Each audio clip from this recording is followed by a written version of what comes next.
Hello hi नमस्कार। आप जुड़ चुके हैं दैनिक जागरण के साथ। मैं हूं आपके साथ जय तिवारी और इस समय स्टूडियो में मौजूद है हमारे साथ एक खास गेस्ट देवांशु गंभीर। आपने फिल्म डंकी में देखा होगा इन्हें। इनसे कुछ खास बातचीत करेंगे आज के शो में। Hi Devanshu, welcome to our show. सबसे पहले आपको कंग्रेचुलेट करूंगी इस फिल्म थैंक यू के सो लिए। मच। आपका डेब्यू था ये फिल्म, आपका एक्सपीरियंस कैसा रहा? बहुत अच्छा एक्सपीरियंस था। मतलब मेरा एक डेब्यू फिल्म है और राजकुमार हिरानी और शाहरुख खान सर का कोलैबोरेशन, इससे बड़ा डेब्यू मैं और क्या एक्सपेक्ट कर सकता था। तो काफ़ी अच्छा एक्सपीरियंस रहा, काफ़ी खुश हूँ। रिस्पॉन्स से खुश हूँ लोगों के। लोग लिटरली तरसते हैं इस पल के लिए कि मुझे शाहरुख खान के साथ काम करने का मौका मिले। लोग सालों काम करते हैं, सालों इंतजार करते हैं, उसके बाद उन्हें मिलता है। आपके लिए वो मौका, वो कुछ स्पेशल कोई एक फीलिंग आई होगी जब पहली बार आपने सुना होगा कि मुझे शाहरुख खान सर के साथ काम करने का मौका मिल रहा है। मुझे याद है ऑडिशन के टाइम से ही, जब मेरे पास ये प्रोजेक्ट का ऑडिशन आया था, तो RHF फिल्म्स की साइड से ऑडिशन है, राजकुमार हिरानी फिल्म्स। और उसी से मैं ऐसा हो गया था कि अच्छा मैं ऑडिशन दे रहा हूँ। और धीरे धीरे उसका प्रोसेस आगे बढ़ा, मैं क्रिएटिव लॉक हुआ और फिर एक कैरेक्टर मेरे को मिला था, लेकिन कुछ कंफर्म नहीं था कि कैसे चीज़ें आगे बढ़ेंगी, कितना ड्यूरेशन रहेगा, क्या रहेगा, कुछ भी कंफर्म नहीं था। शूट पे भी आए तो शूट जब हुए तो धीरे धीरे करके मेरा इसमें रोल एक्सटेंड होता गया, आगे आगे बढ़ता गया। फिर सऊदी वाला चीज़ आया और धीरे धीरे अपने आप ही चीज़ें बनती गई। मे बी शायद परफॉर्मेंस की वजह से या फिर राजू सर का decision, I don't know. But धीरे धीरे चीज़ें इतनी ज़्यादा ऐसे बन गई और मैं जितना एक्सपेक्ट करता था हमेशा उससे ही आगे जाकर कोई चीज़ हो जाती थी। तो ये होना है अपने आप में कि बहुत बड़ी अच्छी फीलिंग थी मेरे लिए। फैमिली की साइड से बड़ा अच्छा रिस्पांस था, फैमिली बड़ा खुश है। मेरे मॉम डैड की साइड से हमेशा सपोर्ट रहा है। हमेशा उन्होंने इस चीज़ को बढ़ावा दिया है कि जाओ आगे बढ़ो। पापा हमेशा बोलते हैं, मम्मी हमेशा बोलती हैं कि तुम्हें जो करना है, तुम्हें क्या करना है तुम बताओ, है ना। तो हमेशा से उन्होंने सपोर्ट किया है फैमिली की साइड से, और मॉनिटरी भी हमेशा सपोर्ट रहा है। मुझे याद है मेरे ताऊ जी और ताई जी ने मुझे बहुत ज़्यादा सपोर्ट किया था। अभी ताऊ जी तो नहीं रहे तो मूवी नहीं देख पाए, बट उन्होंने काफ़ी ज़्यादा सपोर्ट किया था जब बॉम्बे गया था। कुछ 3 साल हो गए बॉम्बे में। तो जब मैं जा रहा था तो उनकी साइड से काफ़ी अच्छा सपोर्ट आया था। तो आई विश वो अभी होते तो देखते, बट ऐसा नहीं है। आपका फिल्मी सफर कैसे शुरू हुआ?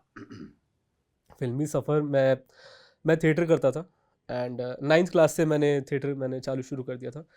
और थिएटर करते हुए फिर धीरे धीरे मैंने डायरेक्शन में काम किया, कास्टिंग में काम किया। फिर मैंने मास कॉम का स्टूडेंट रहा हूँ मैंने उसमें कोर्स किया। एंड धीरे धीरे फिर मीडिया, कुछ इंटर्नशिप्स मीडिया में काम किया और कास्टिंग में काम चालू था मेरा। फिर रेपिटरी एक्टर में रहा हूँ LTG रेपिटरी में। और उसके बाद फिर कुछ एड्स करी मैंने, कुछ मैंने वेब सीरीज़ करी दिल्ली में ही। फिर धीरे धीरे वहीं पे ही जाता रहा मैं। थिएटर मेरा अभी भी चालू है, थिएटर में साथ साथ करता रहा। या मतलब वो एक्टिंग का कीड़ा आप में शुरू से था? एक्टिंग का कीड़ा वाला चीज़ वो शुरू से है, वो तो है। मास कॉम में थोड़ा सा जैसे जैसे हर कोई अपना एक सेफ साइड लेके चलता है, अपना एक सेकंड ऑप्शन लेके चलता है। तो plan A acting, plan B कुछ और होना चाहिए। तो ये सोच के मैंने मास कॉम मैंने चूज़ किया था। और प्लस थोड़ा सा ये भी था फोकस कि मास कॉम में थोड़ा डायरेक्शन में सीखूंगा। मैं डायरेक्शन की तरफ और राइटिंग की तरफ काफ़ी रुझान था। तो मैं अभी भी राइटिंग करता हूँ, कुछ कुछ प्रोजेक्ट्स के लिए लिखता हूँ मैं, चाहे शॉर्ट फिल्म्स हो या फिर कुछ एड्स के लिए। तो ये सब मेरा उसी की वजह से, शायद मास कॉम की वजह से ये सब डेवलप हुआ, राइटिंग वाला चीज़। तो उसने बड़ी हेल्प करी। और अभी ऐसा नहीं है, अभी फ़िलहाल ये है फोकस मेरा कि जो भी काम हो, चाहे वो एज एन एक्टर हो, चाहे वो डायरेक्शन में हो, जो भी हो। मैंने एडिटिंग भी करी है, मैंने कास्टिंग भी करी है। तो चाहे वो जो भी हो, वो इसी इंडस्ट्री से रिलेटेड हो फ़िलहाल के लिए। कोई अपकमिंग प्रोजेक्ट्स हैं जो शेयर करना चाहें? है, बिल्कुल है। बट फ़िलहाल शायद मैं हर एक एक्टर एक NDA साइन करता है ना? तो वो मैंने भी साइन करा हुआ है। तो फ़िलहाल मैं रिवील तो नहीं कर पाऊँगा। बट ये है कि पम्पी जो एक कैरेक्टर था, उसमें जो लुक था, तो अभी फ़िलहाल ये लुक में हूँ मैं। तो आप उससे इमेजिन कर सकते हैं कि कुछ है, चीज़ें चल रही हैं, बट अभी रिवील नहीं कर सकता मैं। जैसे लोग कहते हैं, जनरली हम ये मानते हैं कि आउटसाइडर्स होते हैं, इनसाइडर्स होते हैं। बॉलीवुड में ये सारे बहुत पार्शियलिटीज़ हैं। आपको क्या कुछ थोड़ा कुछ भी एक्सपीरियंस हुआ? बाहर से ना बहुत ज़्यादा दिखता है कि अच्छा पार्शियलिटी होगी या फिर वहाँ जाके दिक्कतें होंगी, प्रॉब्लम होगी। मेरा ये मानना है कि मैं अपना क्राफ्ट पूरा अच्छे से बना के आया था। मैं अपनी ट्रेनिंग पूरी करके आया था। मैं जितनी फ़िल्म की पढ़ाई हो सकती है, एक फ़िल्म स्कूल वाली चीज़ें जितनी भी हो सकती है, वो सब मैं अपना करके आया था। तो मेरा ये मानना है कि ज़्यादातर ये बातें ना वो लोग करते हैं जो ट्रेनिंग करके नहीं आते हैं, जो बस एक दिन डिसाइड करते हैं कि अच्छा मुझे एक्टर बनना है, चलो बॉम्बे, है ना? और मैं दिल्ली से आ रहा था, दिल्ली तो थिएटर हब है, यहाँ पे थिएटर करो आप, आपको ट्रेनिंग लो, फिल्म स्कूल्स हैं, एनएसडी है, रेपिटरीज है, एलटीजी रेपिटरी से हूँ मैं, है ना? मेरा भी रेपिटरी में सिलेक्शन हुआ था। तो मेरा ये मानना है कि आप ट्रेनिंग करके जाओ, चीज़ें अपनी पक्की करके जाओ, और ऑडिशन की लाइन में हर कोई खड़ा है। ऑडिशन अब बस ये है कि हो सकता है आप आउटसाइडर हो तो आप लाइन में खड़े हो, है ना? और किसी का अगर कोई लिंक है तो शायद हो सकता है उसके पास ऑडिशन ईजिली आ रहा है ना? बट ऑडिशन तो सब दे रहे हैं, सिलेक्शन आपका उसी पे मेरिट पे ही होगा, सिलेक्शन आपका आप कितने अच्छे एक्टर हो उसी पे होगा। तो मेरा ये मानना है कि जो भी काम कर रहा है, चाहे वो आउटसाइडर है या फिर जो भी है, वो इसीलिए इस इंडस्ट्री में काम कर पा रहा है क्योंकि वो वहाँ पे रहना डिजर्व करता है। वो अपनी एक्टिंग और अपनी क्राफ्ट को लेके अच्छा सीरियस है, और वो चाहे जैसा भी काम कर रहा हो, जो भी कर रहा हो, लेकिन ऑडियंस उसको देखना चाहती है। तो अगर ऑडियंस मेरे को देखना चाहेगी तो मैं सर्वाइव कर पाऊंगा, मुझे नहीं देखना चाहेगी तो हो सकता है कल को ना आए मेरा कोई काम। टंकी आपकी पहली डेब्यू थी, इससे पहले भी आपने कोई प्रोजेक्ट्स किए? मैंने वेब सीरीज़ करी है कुछ, मैंने एक 2 वेब सीरीज़ जो रिलीज़ हो चुकी हैं। आफत एक मैंने सबसे पहले करी थी, फिर हॉस्टल डेज़ में एक छोटा सा मैंने रोल प्ले किया था, टीवीएफ का था, और 2 वेब सीरीज़ और हैं जो अभी रिलीज़ नहीं हुई हैं। और उसके अलावा मैंने कुछ एड्स मैंने करे थे, अभी कुछ जैसे 12-13 एड्स मैं भी कर चुका हूँ। अपोलो फार्मेसी एक ऐड था जो सबसे ज़्यादा काफ़ी पॉपुलर हुआ था, तो उसकी वजह से मेरे को काफ़ी अच्छा एक क्या कहते हैं, करियर में एक बूम मिला था। और कुछ एक्सपीरियंस शेयर करना चाहेंगे देवांशु आप? एक्सपीरियंस मैं ये शेयर करना चाहूँगा उस फिल्म से जुड़ी, या फिर जो बहुत स्पेशल आपके लिए एक मोमेंट रहा हो, या फिर कोई सीन रहा हो फिल्म? हाँ, बिल्कुल, बिल्कुल, मतलब मुझे याद है शाहरुख सर के साथ जब पहली बार मेरा मीटिंग हुआ, और हमारा एक लैबोरेटरी वाला एक सीन है, उसमें हम थे, और शाहरुख सर, हम वो सीन अच्छे से हो रहा था, सब कुछ डायलॉग ऑन पॉइंट थे, सब चीज़ें थी, लेकिन फिर भी कुछ मिसिंग था। और राजू सर ऐसे हैं कि वो बहुत पर्टिकुलर है एक जेस्चर को भी, कि उन्हें एक जेस्चर मिसिंग था, और वो क्या मिसिंग है किसी को नहीं पता, बस कुछ मिसिंग है। तो वो सब ढूंढ रहे हैं कि क्या कैसे रीटेक पे रीटेक हो रहे हैं, हुए उसके कुछ 5-6 रीटेक हुए थे। और विक्रम कोचर इसमें है, तो विक्रम, उनके साथ मेरा काफ़ी अच्छा बॉन्ड था, उन्होंने काफ़ी चीज़ें शेयर करी। शाहरुख सर आए, उन्होंने ऐसे कंधे पे हाथ रख के ऐसे बॉटल पकड़ के बता रहे थे कि तू ऐसे कर ले, इसको ऐसे कर ले, वो वाला चीज़। फर्स्ट टाइम मेरा ऐसे बातचीत हो एक रहा था सपना उनसे। होता है ना किसी एक्टर के लिए कि मैं शाहरुख खान के साथ कभी वो मुझे सजेस्ट कर हाँ, दे या कुछ बिल्कुल, बता दे। बिल्कुल। और यहाँ पे मैं उनके साथ फ्रेम शेयर कर रहा था, स्क्रीन शेयर कर बहुत रहा हूँ, बड़ी और अपॉर्चुनिटी वो बड़ा अच्छा मोमेंट था मेरे लिए। और वही है कि कुछ मिल नहीं रहा था, और लास्ट में पता नहीं क्या एक कोई टेक में मैंने उसको बॉटल में पानी ऐसे था, सूसू करा हुआ मैंने उसमें, तो मैंने बॉटल का पानी था वो बस ऐसे लेके मैंने बस लास्ट में एक ऐसे छाप दिया था उसको, कुछ जेस्चर मिसिंग था, सर को वो मिल गया। तो वो बहुत पर्टिकुलर है कि उस चीज़ पे कि कुछ एक मोमेंट हो, कुछ एक जेस्चर हो, हर एक कोई कोई एक्शन कुछ जो तुम्हारा जस्टिफाई करे, है ना? और वही वाला चीज़ की कॉमेडी है, कॉमेडी करना अपने आप में। और हम कहते इसलिए हैं, दिखने में आसान इसलिए लगता है, या फिर मुश्किल भी अगर लोग कहते हैं ना, तो वो इसलिए नहीं है क्योंकि किसी को हंसाना मुश्किल है। वो मुश्किल मेरे हिसाब से इसलिए है कि जब कोई एक्टर उसको परफॉर्म कर रहा होता है तो उसके शॉट्स बड़े सारे कटते हैं, उसका एक मिड कटेगा, उसका एक क्लोजअप कटेगा, उसका वाइड शॉट कटेगा, 2 एंगल का शॉट कटेगा, तो इतने बार बार सेम लाइन कॉमिक वे में बोलना और हंसाना सामने ऑडियंस को, ये मेरे हिसाब से बड़ा एक डिफिकल्ट टास्क हो जाता है। इसलिए मेरे हिसाब से कहते हैं कि बहुत मुश्किल होता है बार बार सेम करना और चीज़ें ऑन पॉइंट रखना।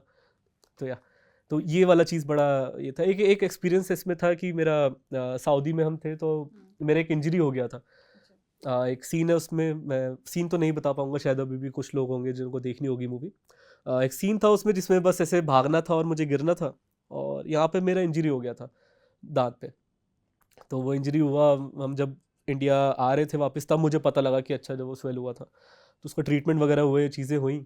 और राजू सर को जब पता लगा वो चीज़, नेक्स्ट डे हम जब शूट पे गए, तो उन्होंने बड़ा अच्छे से बोला कि अरे तू ऐसा कर, ये शाहरुख को बताना है, ये शाहरुख को बताना, वो क्योंकि उनका भी कुछ कभी कभी किसी मूवी में इंजरी वगैरह हो जाता है, कुछ हुआ होगा। तो उनके साथ फिर मैं बैठा हुआ ये डिस्कस कर, मतलब शाहरुख खान है, शाहरुख खान के साथ आप क्या बातें कर सकते हो, क्या बोल सकते हो। और मैं उनके साथ बैठा हुआ डिस्कस कर रहा हूँ कि मेरे दांत पे ऐसे लग गई थी, तो रूट कैनाल होना चाहिए कि नहीं होना चाहिए। अच्छा। तो ये बातें मैं शाहरुख खान बैठे हैं मेरे सामने, मैं क्या ही बोल सकता हूँ उन्हें। तो वही वाला चीज़ है कि शाहरुख खान सर आपको इतना कंफर्टेबल कर देते हैं आपके सामने, इतना अच्छे से बात करके कि आपको लगे ही नहीं कि आप कौन से लेवल पे हो या फिर क्या हो, या फिर आप कितने नए एक्टर हो, कितने पुराने हो, वो जिससे भी मिलते हैं। चाहे वो मैं था, चाहे चाहे कोई, इवन मेरे साइड में एक एक्टर थे जो जिनका ज़्यादा वो नहीं था करेक्टर, वो मेरे को तो समझा ही रहे हैं, साथ में उसको भी बता के जा रहे हैं कि देख वो ऐसे ऐसे करके रिएक्शन दे रहा है तो तू भी ऐसे दे दे।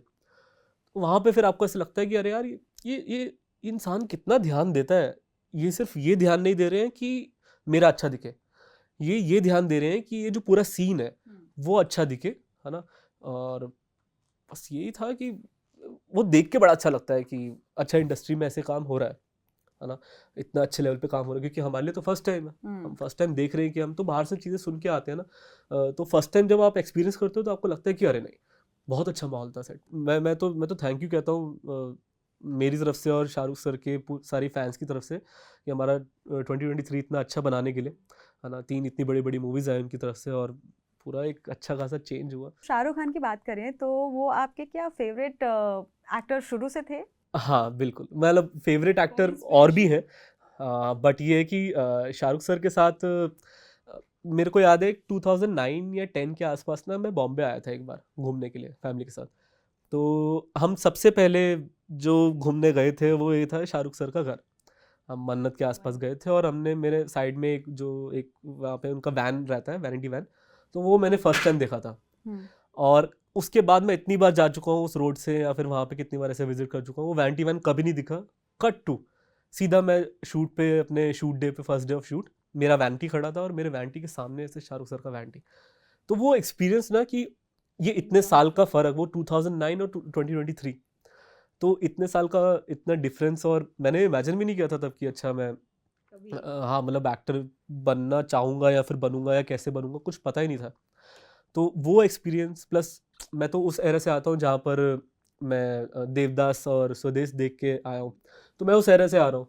तो ऑब्वियसली हमारा पूरा फैमिली इतना बड़ा फ़ैन रहा है, राजू सर का इतना बड़ा फ़ैन रहे हैं मेरे पूरा फैमिली, पूरा पूरा हर एक उनका मूवी हम हॉल पे इतनी बार देखने गए हैं, और इतना तो मैंने कभी इमेजिन नहीं किया था कि अच्छा ऐसे कभी कुछ होगा। घर में कोई अगर चाहे कि वो फिल्मों में चला जाए तो फैमिली सपोर्ट नहीं करती, आपका कैसा रहा कि फैमिली हमेशा सपोर्टिव हमेशा रही? हमेशा सपोर्टिव रही है, मेरे मॉम मेरे डैड, है ना। और मतलब वही कि उन्होंने सीधा मेरे को एक चीज़ कही थी कि तू बता तुझे क्या करना है। तो आई गेस हर एक पेरेंट्स का इतना अच्छा कि सामने अपने बच्चे से पूछना कि अच्छा तुम बताओ तुम्हें क्या करना है आगे, और ऐसे नहीं कि हवा में बातें बताओ, प्लान बताओ क्या है, उसके हिसाब से एग्जीक्यूट करते हैं। तो इतना अच्छा हमेशा से सपोर्ट रहा है, चाहे वो मॉनेटरी हो चाहे वो इमोशनल सपोर्ट हो, अभी भी इवन अभी भी बीच बीच में कभी कभी होता है कि किसी चीज़ की ज़रूरत होती है तो फैमिली सपोर्ट करती है। और जैसे मैंने बताया कि मेरे ताऊ जी मेरे ताई जी, है ना, तो उन्होंने उनकी साइड से सपोर्ट रहा है। तो ऐसा नहीं है कि सिर्फ फैमिली से रहा, मतलब सिर्फ पेरेंट्स से रहा, रिश्तेदारों से नहीं रहा, तो मेरा सपोर्ट हमेशा से रहा है। और शायद इस वजह से भी क्योंकि ओनली चाइल्ड हूँ मैं, हाँ। और बहुत पैम्पर किया हुआ बच्चा, बट ये कि थोड़ा शाय भी, बाहर की दुनिया के लिए शाय, उस टाइप का एक रहा है बचपन। तो सपोर्ट उस साइड में रहा है, लेकिन वो ना ये भी रहता है ओनली चाइल्ड के साथ, प्रॉब्लम ये भी रहती है कि उनको इतना ज़्यादा ओवर केयर कर दिया जाता है और उनको बचा के रखा जाता है कि तुम बाहर जाओगे, जैसे आप बॉम्बे जाओगे तो जा सकते हो कि नहीं, दूर भेजना चाहिए कि नहीं, क्योंकि फैमिली यहाँ पे सिर्फ पेरेंट्स अकेले रह जाते हैं। दिल्ली में आप रहे, आपने थिएटर किया, सब कुछ किया, फैमिली यहाँ है, बॉम्बे जाने का कैसा आपका डिसीजन कैसे फैमिली वालों ने एक्सेप्ट किया, और वहाँ पे सेट होना, वहाँ पे सरवाइव करना? बॉम्बे में मेरे को 3 साल हो चुके हैं फिलहाल, और डिसीजन बहुत टाइम से था, प्लान मतलब बहुत टाइम से था, बस एग्जीक्यूट नहीं हो पा रहा था, चीज़ें ठीक से बैठ नहीं रही थी, कभी मॉनेटरी कभी इमोशनली, बीच बीच में कुछ ना कुछ दिक्कत आ रही थी, कुछ ना कुछ प्रॉब्लम आ रही थी जिस वजह से जा नहीं पा रहा था मैं, और हर बार ऐसे टाइम आगे आगे होता जाता था।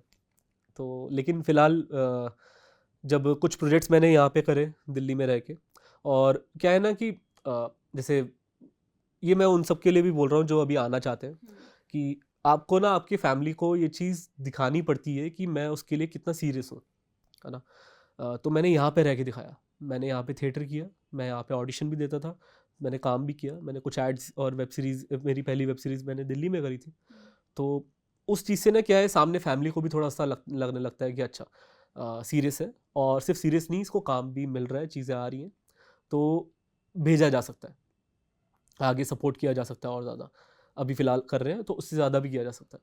तो शायद ये मैं कहूँगा कि आपको बस एक जस्टिफ़ाई करके दिखाना पड़ता है, चाहे वो कि आप किस भी फ़ील्ड में हो, आपको कुछ भी बनना हो, है ना? आपको भले चाहे आप मीडिया में काम करते हो, आपको भले चाहे मीडिया में जाना हो, आपको दिखाना पड़ता है फैमिली को कि देखो मैं इतना सीरियस हूँ इस चीज़ के लिए, है ना? और सिर्फ सीरियस नहीं, मैं घर पे रह के इसके लिए पढ़ता भी हूँ, है ना? मेरे पास इतनी इतनी किताबें हैं, मैं ये सब पढ़ता हूँ, मैं इतनी फिल्म्स देख रहा हूँ, तो ये सब चीज़ें आपको दिखानी पड़ती हैं। जो आपने काम किया, जो आपने शूटिंग की, वो चाहे राजकुमार हिरानी हो या फिर शाहरुख खान हो, कोई ऐसी इंस्पिरेशन जो बहुत इंस्पायर करती हो आपको?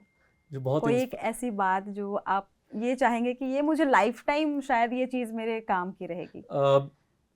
मे बी शायद बाकी सब जितने भी एक्टर थे ना सेट पे, उन सबका बिहेवियर मैं कहूँगा कि क्योंकि हो सकता है शायद कभी कभी आप ये सोच के चले जाते हो कि यार वो लोग ऐसे ऐसे लोग हैं, और उस लेवल पे आके कैसे बात करते होंगे, क्या करते होंगे, बट इतना अच्छा बिहेवियर, स्पेशली शाहरुख सर का और राजू सर का, इवन विकी सर, तो इवन क्या मैं एक एक नाम कह लूँ, सबके ही इवन सबका बिहेवियर इतना अच्छा था। और तो मुझे ऐसा लगता है कि जब आप इनकी जगह पे होगे तो आपका बिहेवियर भी, आप कहीं दिमाग में ये ना ले आओ कि अब तो मैं ये बन गया हूँ, अब तो मैं नहीं नहीं नहीं, है ना? कि अब मैं ये काम नहीं कर सकता, अब मैं ऐसे नहीं जा सकता, अब मैं चाय नहीं पी सकता, और ये तो वो सब चीज़ें आपको शायद इतना ज़्यादा फैलो मत, है ना? और जैसे जैसे एक कोट में मैं बिलीव करता हूँ कि एक्टिंग वो जो गा दी जाए, सिंगिंग वो जो कह दी जाए, तो ये चीज़ पे मैं बिलीव करता हूँ, और इसी थ्योरी पे मैं फ़िलहाल, ये मैंने मेरे को भी किसी ने बोली थी, तो मैं इसी थ्योरी पे फ़िलहाल फॉलो कर रहा हूँ मैं अपने आप को। और जो बच्चे हैं आजकल देवांशु, बहुत एक्टिंग का कीड़ा तो देखिए जैसे आप में है, वैसे कई बच्चों में बहुत लोग चाहते हैं, जैसा आपने कहा ना कि सब बॉम्बे जाना चाहते हैं, उन्हें लगता है कि बॉम्बे गए, मूवी मिल गई भाई, ऐड करना शुरू कर दिया, मॉडलिंग करना शुरू कर दिया। तो मुझे लगता है कि सिर्फ ये तस्वीर नहीं होती, इसके पीछे बहुत स्ट्रगल होता है, इसके पीछे बहुत मेहनत होती है, तो वो आपने बहुत सामने से देखा है। मैं ये कहूँगा कि ट्रेनिंग, प्रॉपर ट्रेनिंग करके आई है। सिर्फ आप ऐसे सोच के आएंगे कि आप जाएंगे और हो जाएगा, इवन मैं कहता हूँ हो भी जाएगा, शायद हो सकता है हो जाए, और होने के बाद भी एक प्रॉब्लम चीज़ें शुरू होती हैं। सिर्फ ये हमारा सफ़र सिर्फ ये नहीं है कि मैंने ऑडिशन दिया और मेरा सिलेक्शन हो गया, चलो मेरा काम खत्म, अब मैं एक्टिंग करूँगा, नहीं नहीं नहीं, उसके बाद भी काफ़ी चीज़ें हैं। मेन चीज़ें शायद वहीं से शुरू होती हैं, कि जब आप सिलेक्शन हो जाता है, उसके बाद आपकी आपके कैरेक्टर की तैयारी, आपका आगे प्रोडक्शन से बातचीत, और आपकी सपोज आपके बजटिंग, है ना? बहुत चीज़ें होती हैं। आपका फिल्म रिलीज़ होने के बाद आपकी मार्केटिंग, आपकी चीज़ें, आप कैसे अपने आप को दिखाना चाहते हो, बहुत चीज़ें होती हैं, बहुत चीज़ें। तो वो सब आपको, सिर्फ ऐसा नहीं है कि आप सिर्फ पढ़ लोगे और आ जाएंगे, वो आपको एक्सपीरियंस से आएगी। मुझे भी नहीं आती, हो सकता है मुझे अभी भी नहीं आती हो, तो मैं भी सीख रहा हूँ, है ना? और सीखना कभी बंद नहीं होगा, हमेशा सीखते रहूँगा। तो मेरे हिसाब से वो ट्रेनिंग है, ट्रेनिंग आप करते रहिए लगातार। मैं बीच में कभी कभी होता है कि कुछ कुछ चीज़ें मिस कर देता हूँ, कभी पढ़ नहीं पा रहा, कभी कोई किताब नहीं पढ़ पा रहा, कभी कोई, कितनी किताबें ऐसी हैं जो आधी आधी पढ़ी हुई हैं, बस कंप्लीट नहीं कर पा रहा हूँ, कितनी फिल्में ऐसी हैं जो देख नहीं पा रहा हूँ। बट ये है कि अपने आप को याद दिलाना पड़ता है कि नहीं, आप अपना प्रोसेस बंद नहीं कर सकते, वो चालू रखना पड़ेगा, क्योंकि अगर आपने वो रोक दिया तो आप पीछे हो जाओगे। आप पीछे हो गए तो आपकी जगह लेने वाले बहुत लोग हैं, है ना? तो उस चीज़ में बने रहने के लिए आपको पढ़ना पड़ता है। आप तो जो भी नया, जो भी कोई भी आ रहा है, वो ट्रेनिंग करके आए अच्छे से, पढ़ के आए। कंसिस्टेंसी बहुत ज़रूरी है, और पढ़ते रहे, जितना पढ़ते रहेंगे उतना मेरे हिसाब से, मतलब वो बात बड़ी अजीब लगती है मुझे, जो कहते हैं कि एक्टर बनना है, अरे तो फिर तो कुछ भी नहीं पढ़ना पड़ेगा, कुछ भी नहीं पढ़, अरे एक्टर को शायद ज़्यादा पढ़ना पड़े, क्योंकि हो सकता है मुझे कल को मीडिया का कोई कैरेक्टर करना पड़े, तो मुझे उसकी नॉलेज नहीं होगी ना अगर, तो मुझे पढ़ना पड़ेगा उसके बारे में, मुझे किसी से बातचीत करनी पड़ेगी, किसी से पूछना पड़ेगा कि कैसे करते हैं, क्या बिहेवियर होता है। तो हर चीज़ का एक्सपर्ट आपको लेके चलना पड़ेगा, हर चीज़ पढ़नी पड़ेगी। इस मूवी के लिए जो आपका रोल था, आपने क्या कुछ तैयारी की थी? मेरी तैयारी इस करेक्टर के लिए पहले तो ये था कि जो एक सरदार मुझे बनना था, पहले तो उस लुक में मुझे अपने आप को इमेजिन करना था, क्योंकि मेरे लुक टेस्ट तब तक हुए नहीं थे, और लुक टेस्ट के बाद भी इवन मैं चेक कर रहा था कि कैसे मतलब मैं घर पे अपना एक पग लेके उसको बांध के मैं ये चीज़ देखता था कि मैं कैसे एक्ट करूँगा, किस तरह से मैं लग रहा हूँ। और क्योंकि लुक काफ़ी डिफरेंट, मेरे मेरे लुक्स बड़े डिफरेंट हो जाते हैं, थोड़े सा भी अगर चेंजेस आ जाए ना तो बिल्कुल ही अलग हो जाता है। तो उस चीज़ में बिठाना, फिर उसका लैंग्वेज कि वो कैसा टोन पकड़ेगा, कैसी चीज़ें करेगा, अपनी तैयारी में पूरी करके गया था। बट वही है कि जब राजू सर के सामने, जब उन्होंने सामने आके जब पूछा कि अच्छा बताइए भैया आप क्या क्या बना के लाए, तो जब मैंने अपनी चीज़ें बताई तो उनकी साइड से बड़ा एक अच्छा रिस्पॉन्स आया था। क्योंकि मैंने सपोज कीजिए अगर 10 चीज़ें प्रेजेंट करी थी तो 10 चीज़ों में से कुछ 5-6 चीज़ें उन्होंने साइड में कर दी थी, कुछ चीज़ें मेरी रखी, कुछ चीज़ें अपनी दिखाई, अपना एक चीज़ें बताई। क्योंकि फिर उन्होंने कहा कि देखो जिस गली तुम जाना चाह रहे हो वहाँ पर डेड एंड है, ये इंटरेस्टिंग था कि ये जो करेक्टर तुम जहाँ पे लेके जाना चाह रहे हो वो आगे जाके वहाँ पे ख़त्म हो जाएगा वो। तो ऐसे करते हैं, इसको इतना रखते हैं, इसको ये रख करते हैं। तो ये सब चीज़ें बातें हुई थी हमारी। इसलिए बड़ा अच्छा राजू सर के साथ वो एक्टर डायरेक्टर वाला ना एक बड़ा सिर्फ कहने को मैं ये नहीं कह रहा कि बड़ा अच्छा एक्सपीरियंस था, वो एक्चुअली बड़ा एज अ डायरेक्टर मेरे को बड़े ऐसे लगे कि बहुत, मैं शायद एडमायर करता हूँ उनको अभी कि इतने इतने सादगी से काम करते हैं वो एक स्माइल के साथ। और आपको आपके पास मतलब आप उनसे पूछो, कुछ भी पूछो उनसे, उनके पास हर चीज़ का जवाब होगा। नहीं होगा तो आपको किसी न किसी तरीके से बताएंगे और आपको टाइम देंगे। ये नहीं कि आपका इतना बड़ा करेक्टर नहीं है अगर, तो आपको टाइम नहीं देंगे उस चीज़ के लिए। आपको रीडिंग पे भी बिठाएंगे, चीज़ें भी करवाएंगे, वर्कशॉप भी हुई थी हमारी, ट्रेनिंग हुई थी, श्याम कौशल सर के साथ ट्रेनिंग हुआ था हमारा। तो चीज़ें काफ़ी, तो अच्छा ये वाला चीज़ें रहा मेरा। Thank you so much Devanshu, इतने सारे एक्सपीरियंसेस हमारे साथ शेयर करने के लिए। आई एम श्योर कि जो हमारे दर्शक देख रहे होंगे, जो बच्चे जिन्हें एक्टिंग में करियर बनाने हैं, वो बहुत कुछ सीख चुके होंगे अभी आपके इस वीडियो से। थैंक यू सो मच हमारे स्टूडियो में हमसे बात करने के लिए, हमसे मिलने के लिए। Thank you.